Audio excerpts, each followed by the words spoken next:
శివలింగం ఎప్పుడు దీర్ఘవృత్తాకారంలో ఉంటుంది, అదేరా గుడ్డు ఆకారంలో. ఎందుకలాగా? సూర్యుడి చుట్టూ తిరిగే గ్రహాలు, నక్షత్ర మండలం, అతి ముఖ్యంగా ఈ విశ్వం యొక్క ఆకారం కూడా దీర్ఘవృత్తాకారంలోనే ఉంటుంది. అందుకే ఈ విశ్వాన్ని మన హిందూ ధర్మం ప్రకారం బ్రహ్మాండం అని అంటారు. అందులోని అండం అంటే గుడ్డాకారం అని. ఈ గుడ్డాకారంలో ఉండే అనంతకోటి విశ్వానికి ప్రతీకే ఈ శివలింగం యొక్క ఆకారం. ఏంటి, శివలింగం షేప్ లో యూనివర్స్ రిఫరెన్స్ ఉందా? ఒక విశ్వం ఆకారమే కాదురా, శివలింగం వెనకాల, శివాలయం వెనకాల న్యూక్లియర్ ఫిజిక్సే ఉంది. శివలింగంలో న్యూక్లియర్ ఫిజిక్సా?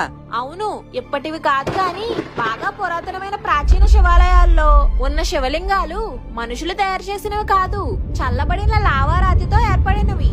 అందుకే వాటిని స్వయంభూ లింగాలు అంటారు.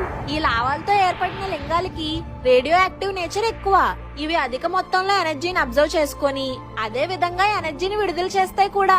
గర్భగుడిలో ఉండే లింగం చుట్టూ పూజారులు మంత్రాలు చదువుతారు కదా, అందులో ఒక్కొక్క మంత్రానికి ఒక్కొక్క ఫ్రీక్వెన్సీ ఉంటుంది.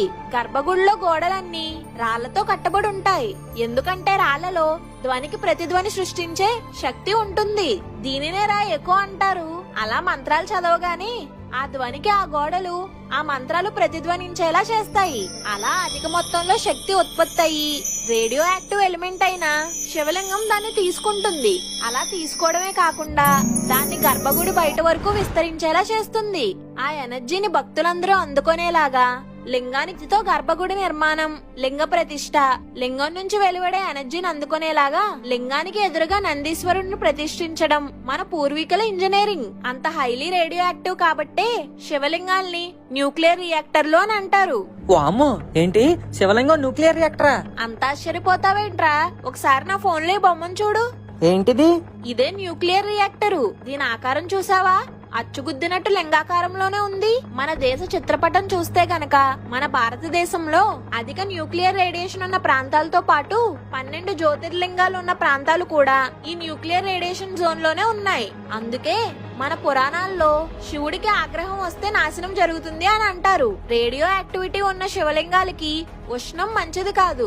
అందుకే లింగాలకి చల్లగా ఉండే బిల్వపత్రం, నీళ్లు మరియు పాలతో అభిషేకం చేస్తారు. అలాగే లింగంపై అభిషేకించే పాలు మరియు నీళ్లు ఆ లింగం నుంచి వచ్చే రేడియో యాక్టివ్ ఎనర్జీని గ్రహించడం వల్ల అభిషేకానికి వాడిని రెండింటిని తాగనివ్వకుండా కాలువలో కలిపేస్తారు. ఇది మన ఆచారాల వెనుకున్న ఫిజిక్స్. శాటిలైట్స్ లేని కాలంలో ఇంత సైన్సా? అదొక్కటే కాదురా, అక్షాంశం మరియు రేఖాంశం. అమ్మా అంటే ఏంటే? అదేరా, లాటిట్యూడ్, లాంగిట్యూడ్ మోడర్న్ సైన్స్ లో 100 ఇయర్స్ బ్యాక్ కనిపెట్టుంటారు. కానీ 1200 సంవత్సరాల పూర్వమే మన ఉత్తర భారతదేశంలోని కేదార్నాథ్ నుండి దక్షిణ భారతదేశం చివరాఖర్లో ఉన్న రామేశ్వరం వరకు అన్ని ఒక స్ట్రైట్ లైన్ లో ఉంటాయి. అంటే ఉత్తరాఖండ్ లో ఉన్న కేదార్నాథ్, తెలంగాణలో ఉండే కాళేశ్వరం, ఆంధ్రప్రదేశ్ లో ఉన్న కాళహస్తి, తమిళనాడులో ఉండే ఏకాంబరేశ్వరం, చిదంబరం, చివరగా రామేశ్వరం. ఈ అన్ని శివాలయాలు ఒకే లాంగిట్యూడ్ లో స్ట్రైట్ లైన్ లా కట్టబడ్డాయి. అసలు అప్పట్లో లాంగిట్యూడ్ ప్లేస్మెంట్ ఎలా తెలిసింది? అదేరా మరి ఆశ్చర్యకరమైన విషయం. ఇంకో విషయం ఏంటంటే ఇండియాలో జీరో మెరిడియన్ మరియు ట్రాపిక్ ఆఫ్ క్యాన్సర్ కలిసే చోటుని ఎర్త్ కి సెంటర్ అంటారు. 3000 సంవత్సరాల పూర్వమే ఈ ఎర్త్ సెంటర్ మీద ఉజ్జయినిని నిర్మించారు. అది మాత్రమే కాదు, ఒక గుడి ఆర్కిటెక్చర్ అనేది పాతకాలంలో చాలా ఫిజిక్స్ ఇన్వాల్వ్ అయ్యి ఉండేది. ఇప్పుడంటే గుళ్ళు ఎక్కడ పడితే అక్కడ కట్టేస్తున్నారు, కానీ పాత రోజుల్లో గుళ్ళు అనేవి మ్యాగ్నెటిక్ ఫీల్డ్ స్ట్రాంగ్ గా ఉన్న ఏరియాస్ లోనే కట్టేవాళ్ళు. ఈ మ్యాగ్నెటిక్ ఫీల్డ్స్ కొండలపైనే ఎక్కువగా స్ట్రాంగ్ గా ఉంటది.